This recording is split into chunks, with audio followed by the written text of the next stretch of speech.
Stop wasting years of your life dating the wrong women. Thank you, babe. That was a good intro. I hope it hooked you. What I want for you is to have a woman by your side who really truly appreciates you, who's nurturing, loving, and caring. But you can't read red flags at all, and you don't know how to communicate in a way where you elicit those red flags to come up quickly. That's why you were married to the woman you were married to. You went through all the suffering.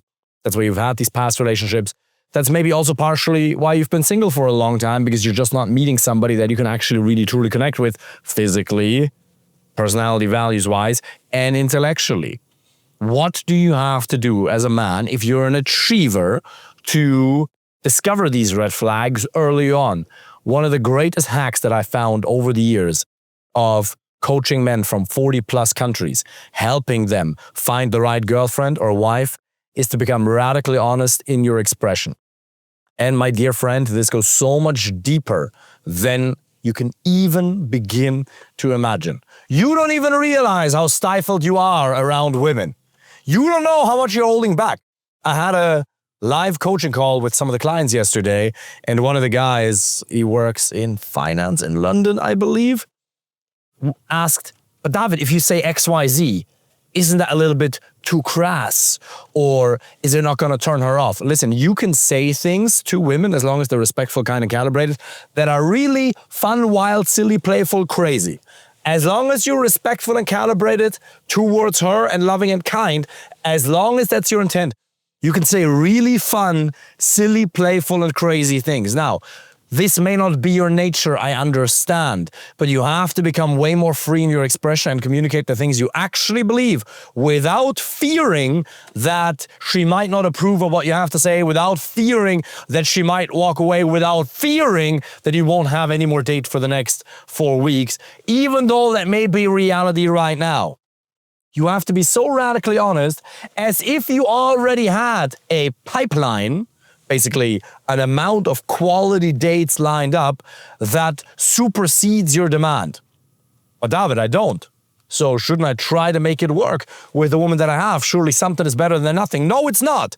Something is going to lead to pain. Now, we also don't want to fall prey to the false dichotomy of thinking that, oh, I'll either be alone and sad or I'll be with the wrong woman.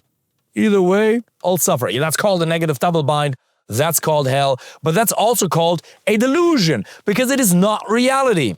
If you learn to communicate radically honestly, kind, caring, playful, loving, with good intent, you will be like Moses parting the Red Sea. You will get some women who really like you and others to really dislike you. You don't even know how free and silly and fun and playful you can be around women. Trust me.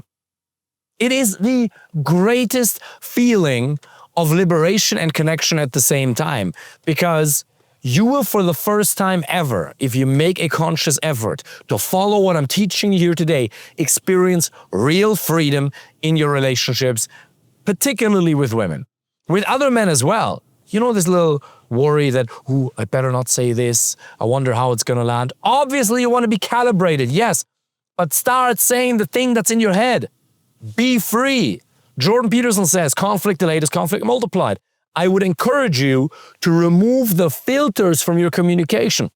Because you have a gut instinct to say something, you have a thought that goes oftentimes in a good direction. Sometimes you lack strategies and tools and you still need to learn them. Fair enough, that's also part of it. But sometimes you have a good instinct, but you just suppress it.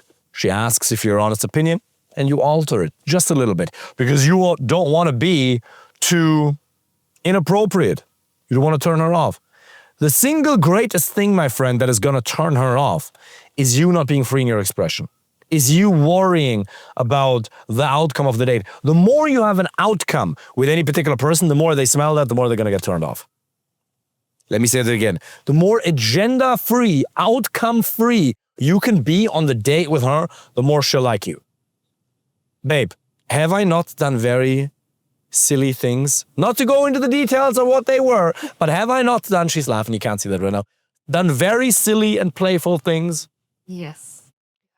And when I did some of those, remember the one, What were your thoughts? What did you feel like? What emotions did it produce inside of you? I love it. Yes. Oh, man. We are actually, that's what people don't realize, behind the camera. And now, unfortunately, she's just like, yeah, you broke my frame, woman. This is supposed to be a real masculine frame. We're actually a lot more lovey-dovey behind the camera than people realize. This fucking strong masculine. That is part of it. You definitely need that. You definitely need to be more masculine in your communication with women, but that doesn't mean that you could be cute either. Yes, you can. I lost frame with Fernanda many years ago. Jokes, obviously not. But I've done some really funny and silly things, and Fernanda can't go into the details or the particulars of that obviously right now. But she laughs. If you wonder why women lose interest in you on the date, it's because you create emotional spikes like this, as opposed to like this. Simply by changing your words and by changing how you communicate, you can create vastly different reactions in women. If you become free in your expression, if you become a really good storyteller, the right women will never lose interest in you. You can have a 100% conversion rate from first to second with the right women, not with the wrong women. Obviously, there'll be a percentage of first dates that won't go anywhere because you realize you're simply not compatible. That's the nature of the game, for sure. But that doesn't mean that it is just a numbers game. You can do the wrong thing a million times. You can bang your head against the wall 1,000 times. All you're going to end up with is a concussion. The wall ain't going to break. You need a better tool. You need better strategies. But if you have the right strategies, it comes down to letting go and getting into flow. I was saying this to the clients last night. Being in flow in your communication with a woman that you truly like or during a first date, that is better than intimacy. Trust me, it comes from a ginger, right? Sex is amazing. But getting into a communicative flow where you're free in your expression, you're making new associations, you're telling stories, you communicate authentically in your own way, that feeling of flow is unbelievable. And you've had that feeling of flow in other areas in your life, maybe in a hobby of yours, maybe in your work. Maybe you've had it talking to male friends. But if you get that consistently, you will, beyond a shadow of a doubt, be able to attract the right women and push the wrong ones away. Because if you're that honest, you also have to be willing, that's the downside, for a lot of people to not like you. It is absolutely impossible, my dear friend, to get the right people to like you without having some of the wrong ones dislike you. That is the nature of the game. And if you understand mathematically that 90% of society isn't right for you, then you can let go of the suffering. If you understand that you can wish beings well in society, that person over there that's walking there with a backpack and a haircut like a priest, and he's probably not a priest. If he was a priest, be fine. He probably won't be my friend, but I can wish him all the best. David, you're just judging somebody. I'm saying this as a comedic example for this, but I can judge people usually fairly quickly. But you're judging, evaluating, not judging them as a person, but rather evaluating compatibility. I don't judge. It's not about judging. Who am I to judge? The only thing I'm judging is potential compatibility. Now that person, he may be a great friend of mine, maybe not. Nobody knows. But statistically speaking, 9 out of 10 people you're going to meet, men and women, will not be right for you. Let that sink in. If you allow that realization to truly hit, then you also realize that there's a lot of people in your life right now who you call friends who are actually acquaintances who will become strangers if you pursue the path of radical honesty. Pursue the path of radical honesty while having the intention to be kind. This is not an ego game.